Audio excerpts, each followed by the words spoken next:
روزانہ ایک نیا بیان کوئی جاری کر دیتا ہے اللہ کے رسول صلی اللہ علیہ وسلم کے خلاف، ان کی شان اقدس میں گستاخی کرتا ہے، کیا ہماری ذمہ داری نہیں ہے کہ ہم ان کو جواب دیں؟ ہم انہیں بتائیں کہ ہم یہ نہیں کر سکتے؟ ایسی زندگی سے کیا فائدہ، ایسی جوانی سے کیا فائدہ، ایسے علم و تقوی سے کیا فائدہ کہ لاکھوں کروڑوں مسلمان زندہ ہیں، جوان ہیں، طاقتور ہیں، بول سکتے ہیں، اللہ کے رسول صلی اللہ علیہ وسلم کے خلاف جو شخص گستاخی کرتا ہے انہیں جواب دے سکتے ہیں، لیکن پھر بھی ہم خاموش بیٹھے ہیں۔ آئے دن رسول اکرم صلی اللہ علیہ وسلم کی شان میں گستاخی کی جاتی ہے، برا بھلا کہا جاتا ہے۔ ہم دین سے اتنا دور ہو گئے کہ اپنے نبی کے اوپر جو بولا جاتا ہے ہم ان کے خلاف بھی نہیں بول سکتے، ہم آواز نہیں اٹھا سکتے، ہم دین سے اتنا دور ہو گئے۔ کل صحابہ کرام رضی اللہ مجمعین نے اگر ہم سے پوچھ لیا بتاؤ تم نے کیا کیا، نہ دین پر عمل کر کے آئے، نہ اللہ کے رسول صلی اللہ علیہ وسلم کی شان میں تمہارے سامنے گستاخی ہوئی، تم کچھ نہیں کر سکے۔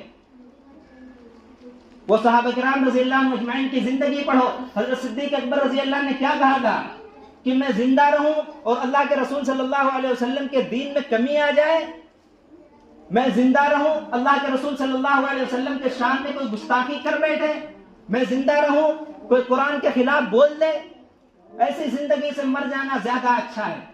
حضرت صدیق اکبر رضی اللہ مجمعین نے فرمایا تھا کیا نبی ان کے ہی نبی تھے، ہمارے نبی نہیں ہیں؟ کیا ہماری ذمہ داری نہیں ہے؟ ہماری ذمہ داری بھی ہے۔ اگر کوئی شخص اللہ کے رسول صلی اللہ علیہ وسلم کے خلاف بولتا ہے، قرآن کے خلاف بولتا ہے، مسجدوں کے خلاف بولتا ہے، ہمیں چاہیے کہ ہم بھی آواز اٹھائیں، ہم بھی بتائیں کہ تم ہم پر اگر ظلم کرنا جانتے ہو ہم سہ لیں گے، اگر تم ہمیں مارنا چاہتے ہو ہمیں شوق سے مارو، تو ہمیں ختم کرنا چاہتے ہو ہمیں ختم کر دو، کوئی بات نہیں، لیکن رسول اکرم صلی اللہ علیہ وسلم کے خلاف اگر تمہاری زبان باہر نکلی، اگر کچھ بولے تو ہم اس زبان کو گدی سے نکال کر پھینک دیں گے، ہم یہ کہنے والے بنے، ہم اللہ کے رسول صلی اللہ علیہ وسلم کی شان کے خلاف ایک لفظ بھی نہ سنیں، اس لیے کہ وہ ہمارے نبی ہیں۔ دیکھو انہوں نے ہمارے لیے کتنی تکلیفیں اٹھائی، مکہ کے اندر رہے، آپ صلی اللہ علیہ وسلم کو کتنی تکلیفیں پہنچائی گئی، پتھروں سے مارا گیا، کس کے لیے؟ اس امت کے لیے۔ وہی امت اپنے نبی کی شان میں گستاخی برداشت کر سکتی ہے؟ ہم بھی کہیں کہ ہم گستاخی برداشت نہیں کریں گے، اور دین کے خلاف اور اسلام کے خلاف جو آواز اٹھے گی ہم اس کو بند کرنے کی طاقت اور ہمت رکھتے ہیں۔ اس لیے وہ لوگ محنت کر رہے ہیں، کوشش کر رہے ہیں، ہماری ذمہ داری بڑھ جاتی ہے کہ ہم بھی محنت کریں، کوشش کریں اور دین اسلام کے مطابق عمل کریں۔ اور آج مسجدوں کا حال کیا ہے؟ آج مسجدیں خالی ہیں، اذان کی آواز کانوں میں ہمارے پڑتی ہے، ہم مسجد نہیں آتے، ہم اللہ کے احکام پورے نہیں کرتے، ہم دین کی طرف نہیں آتے۔ صحابہ کرام رضی اللہ عنہ اجمعین نے دین پر تو جانیں لگا دی، جان لگا دی، مال لگا دیا، وقت لگا دیا، سب کچھ لگا دیا۔ اب ہماری ذمہ داری بھی یہی بنتی ہے کہ ہم بھی یہ عہد کریں، یہ ارادہ کریں اور یہ کوشش کریں، اگر ہماری جان کی باری آئے ہم جان لگائیں گے، مال کی باری آئے ہم مال لگائیں گے۔ اس لیے اسلام کے علاوہ کوئی دین ہی نہیں ہے، اور مسلمانوں کے پاس کوئی چارہ ہی نہیں ہے کہ اللہ رب العالمین اور رسول اکرم صلی اللہ علیہ وسلم کی اطاعت کے بغیر زندہ رہیں۔ کوئی چارہ ہی نہیں ہے کہ ہم اللہ کے رسول صلی اللہ علیہ وسلم کی سنتوں کے خلاف چلے جائیں، اللہ کے حکموں کے خلاف چلے جائیں، ہم کہاں جائیں گے؟ ہم مر کے اللہ رب العالمین کے پاس ہی تو جائیں گے۔ کوئی چارہ دوسرا نہیں ہے کہ اللہ کے رسول صلی اللہ علیہ وسلم کی اطاعت کی جائے، دین اسلام کو اوڑھنا بچھونا بنایا جائے، دین سیکھنے کی کوشش کی جائے، اور دین اسلام پر مر مٹنے کا جذبہ ہمارے دلوں کے اندر ہونا چاہیے۔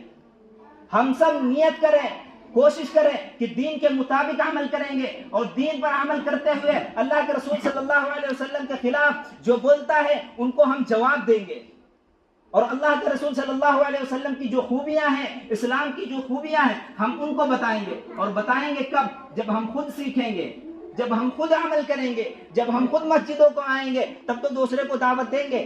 جب ہم خود مسجد نہیں آتے، جب ہم خود اللہ کے حکموں پر نہیں آتے، کس طرح دوسروں سے کہیں گے؟ اس لیے ہم سب کوشش کریں، محنت کریں اور یہ ارادہ کریں کہ ہم اللہ کے حکموں پر کھڑے ہوں گے، اللہ کے رسول صلی اللہ علیہ وسلم کی سنتوں کو پورا کریں گے. اس لیے اگر ہم مسجد اللہ کے حکموں کو پورا کریں, اللہ کے رسول صلی اللہ علیہ وسلم کی سنتوں کو پورا کریں, پھر ہم اپنی مسجدوں کو آباد کریں. کوئی شخص ہماری مسجدوں کی طرف انگلی نہیں اٹھا سکتا. ہم متحد ہو جائیں, ہم ایک امت ہو جائیں, ہم اپنے اندر جو لڑائیاں ہیں اس کو ختم کریں. ہم ایک امت بن کر رہیں. کوئی دنیا کے اندر کوئی قوم ہماری طرف انگلی نہیں اٹھا سکتی, زبان نہیں استعمال کر سکتی. لیکن آج ہم خود بکھرے ہوئے ہیں, آج ہم خود دین سے دور ہیں. ہمارے آپس کی لڑائیاں ختم نہیں ہو رہی. کسی سے لڑائی ہو گئی ہم مسجد چھوڑ دیتے ہیں, کسی سے لڑائی ہو گئی ہم مسجد کی طرف آنا چھوڑ دیتے ہیں. اگر ہماری لڑائی اس سے ہو گئی, ہماری مسجدوں سے, تو لڑائی نہیں ہوئی ہے. اس لیے ہم آپس کی لڑائی کو ختم کریں, ہم متحد ہو جائیں, ہم ایک امت ہو جائیں. اور قرآن بھی کہتا ہے وَاعْتَصِمُوا بِحَبْلِ اللَّهِ جَمِيعًا, تم سب اللہ کی رسی کو مضبوطی کے ساتھ تھام لو, اللہ کی رسی کو مضبوطی کے ساتھ پکڑ لو. اگر ہم مضبوطی کے ساتھ اللہ کی رسی کو پکڑ لیں گے, دین اسلام کو اوڑھنا بچھونا بنا لیں گے, کوئی ظالم طاقت, کوئی حکومت, کوئی طاقت ہمیں کچھ نہیں کر سکتی. کوئی ہمارے خلاف بول ہی نہیں سکتا, کوئی رسول اللہ صلی اللہ علیہ وسلم کی شان کے خلاف بول ہی نہیں سکتا. اس کے لیے ہمیں اپنے اندر متحد ہونا پڑے گا. ہمیں وہ صحابہ کرام رضی اللہ عنہم اجمعین کی اپنے اندر صفت لانی پڑے گی کہ وہ آپس میں نرم تھے, وہ آپس میں نرم تھے ایک دوسرے کے لیے. اشداء علی الکفار, اور کافروں پہ وہ سخت تھے, اللہ کے دشمنوں پر وہ سخت تھے. آج ہم آپس میں بڑے سخت ہیں اور غیروں کے لیے ہم بڑے نرم بن جاتے ہیں. اس لیے ہم آپس میں محبت کو عام کریں اور اللہ کے رسول صلی اللہ علیہ وسلم کی محبت کو لائیں اور متحد بن کر رہیں. اگر ہم متحد ہو جائیں گے, اللہ کی قسم یہ کچھ بھی نہیں کر سکتے. اس لیے ہمارے اندر انتشار ہے, اس انتشار کو ختم کریں. جب یہ انتشار ختم ہوگا, یہ لڑائی جھگڑے ختم ہوں گے, ہم دین اسلام کی طرف آئیں گے, ہم مسجدوں کو بھر دیں گے. کوئی نہ مسجد چھینے گا, نہ کوئی قرآن کے خلاف بولے گا, نہ مدرسے کے خلاف بولے گا. آج آئے دن نئے نئے بیانات آتے رہتے ہیں, ہم لوگ آپ سنتے رہتے ہیں. یہ صرف اس کی وجہ یہی ہے کہ ہم دین سے دور ہو گئے, ہم اللہ سے دور ہو گئے, ہم مسجد سے دور ہو گئے. اب اپنے رشتے کو مضبوطی کے ساتھ مسجد سے جوڑے, اللہ والوں سے جوڑے, دین سیکھیں, دین پر عمل کریں, دین والے بن جائیں. اللہ رب العالمین ہم سب کو کہنے سننے ذرا عمل کی توفیق عطا فرمائے.